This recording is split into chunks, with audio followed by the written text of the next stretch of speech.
주를 섬길 때 괴로운 일을 모르나 구주여 내게 힘주사 잘 감당하게 하소서. 인자한 말을 가지고 사람을 감화시키며 갈 길을 잃은 무리를 잘 인도하게 하소서.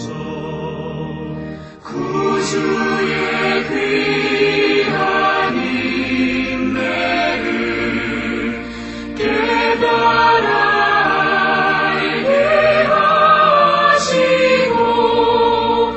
굳건한 믿음 주셔서 늘 승리하게 하소서.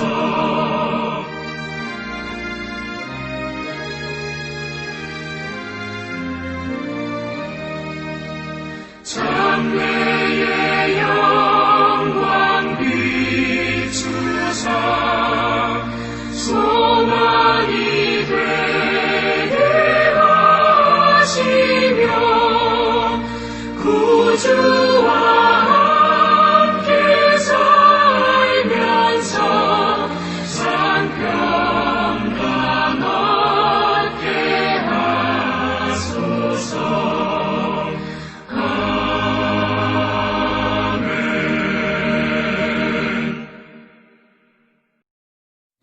이 시간에 우리에게 주시는 하나님 말씀은 마가복음 1장 7절로 8절입니다. 그가 전파하여 이르되 나보다 능력 많으신 이가 내 뒤에 오시나니 나는 굽혀 그의 신발끈을 풀기도 감당하지 못하겠노라. 나는 너희에게 물로 세례를 베풀었거니와 그는 너희에게 성령으로 세례를 베푸시리라. 아멘. 이 시간에는 읽어드린 본문 말씀을 중심으로 해서 세례 요한의 삶에 대하여 말씀을 올려드리겠습니다. 세례 요한은 예수님이 길잡이로 오셔서 사람들에게 예수님을 메시아로 소개했습니다. 예수님보다 약 6개월 정도 빨리 태어난 세례 요한은 자라면서 심령이 강하여졌고 본격적인 사역을 준비하며 빈들이라고 하는 광야에서 지냈습니다. 예수님과 세례 요한의 공통점은 기도하며 사역을 준비할 때에 사람들이 많이 모이지 않는 은밀한 장소를 택하여서 영적인 하나님과의 교감을 이루었습니다. 이것은 그 시대의 외식적인 종교인들과는 정반대의 생활 모습이었습니다. 그들은 사람들에게 그들의 경건함을 자랑하고 보여주기 위하여 사람들이 많은 곳을 찾아가서 기도했다는 것입니다.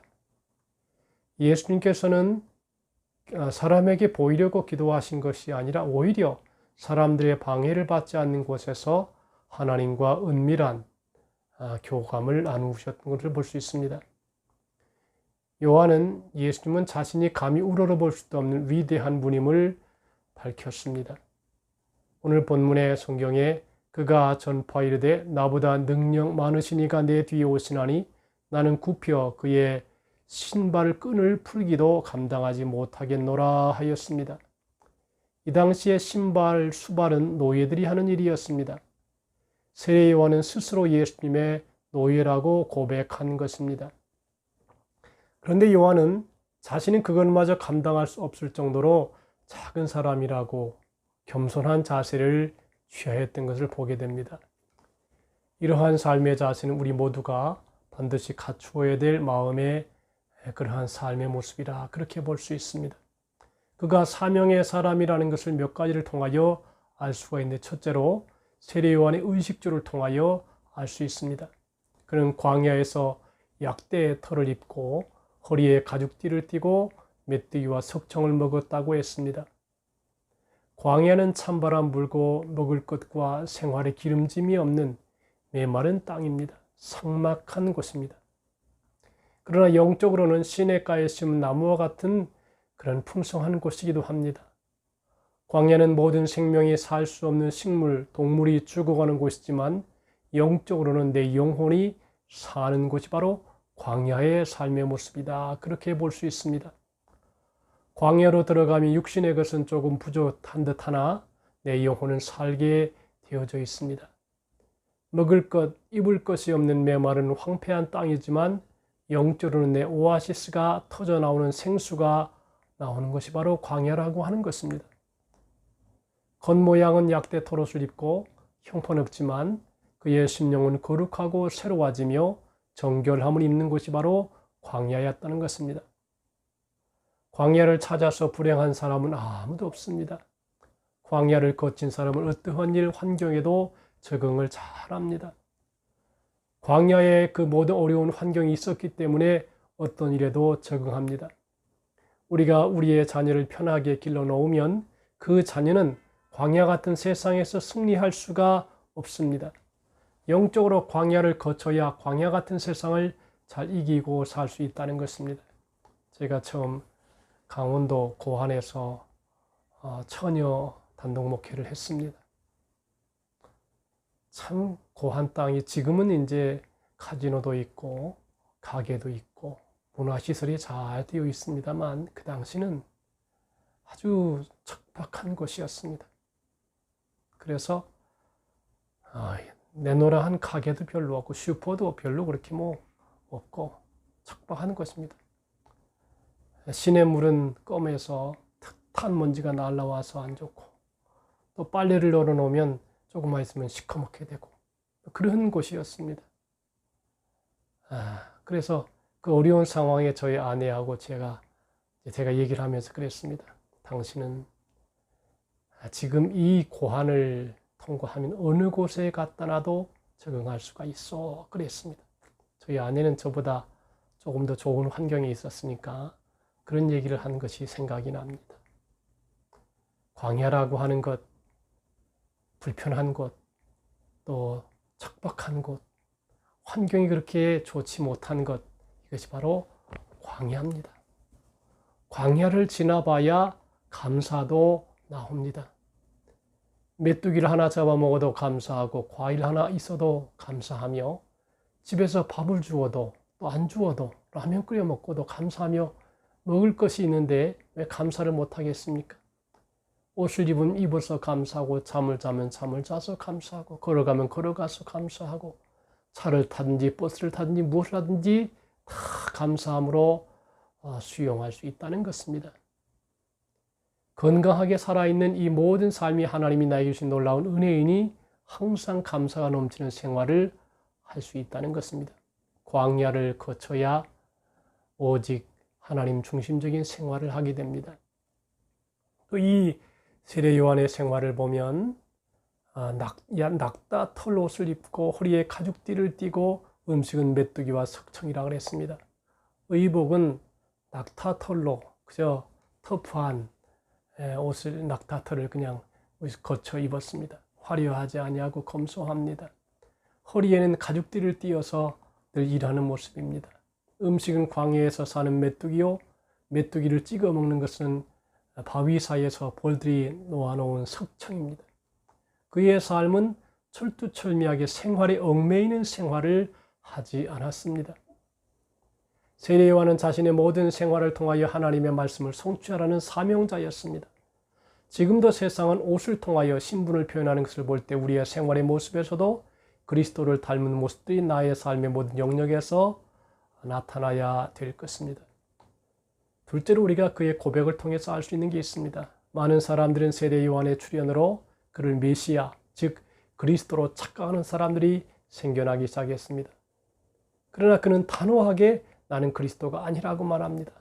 그가 전파하여 가로되 나보다 능력 많으신 이가 내 뒤에 오시나니 나는 굽혀 그의 신들매를 풀기도 감당치 못하겠노라.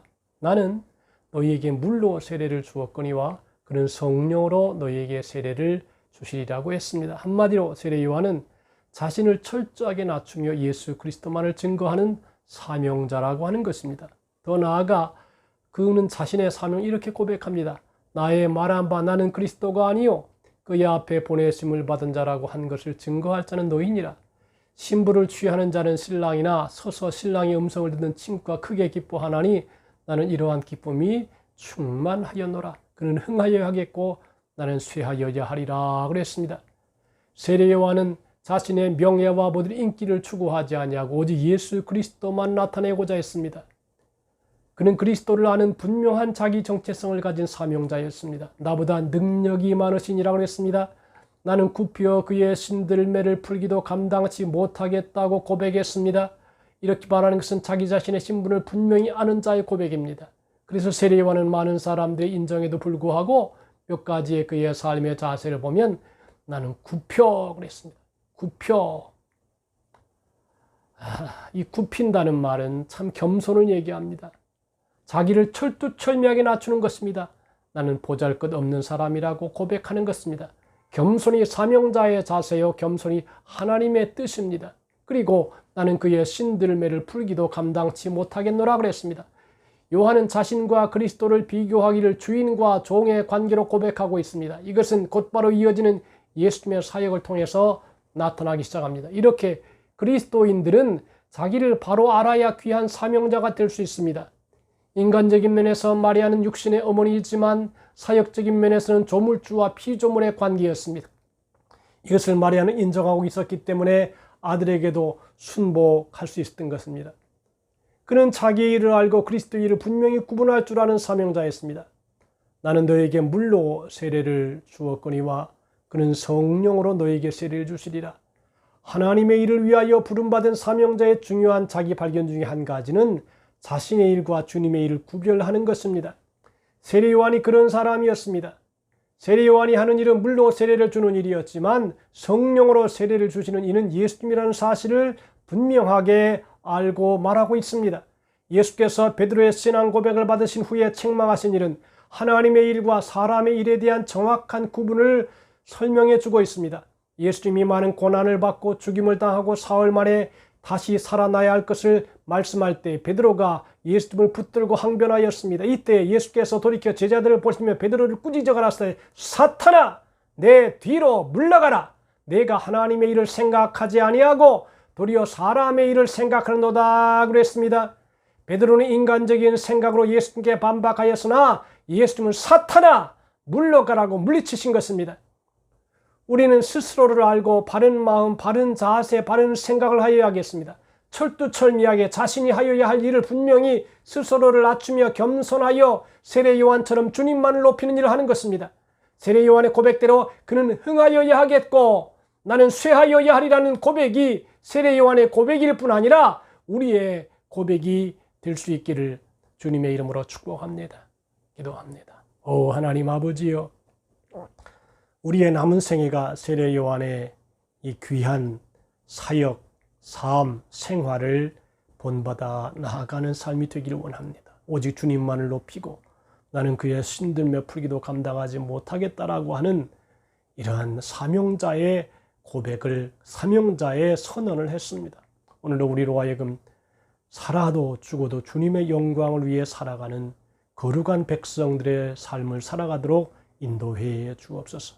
그래서 주님만을 높이고 주님만이 영광을 받고 주님을 영화롭게 하는 삶이 되게 해 주옵소서. 예수님의 이름으로 기도하옵나이다. 아멘. 아멘. 아멘.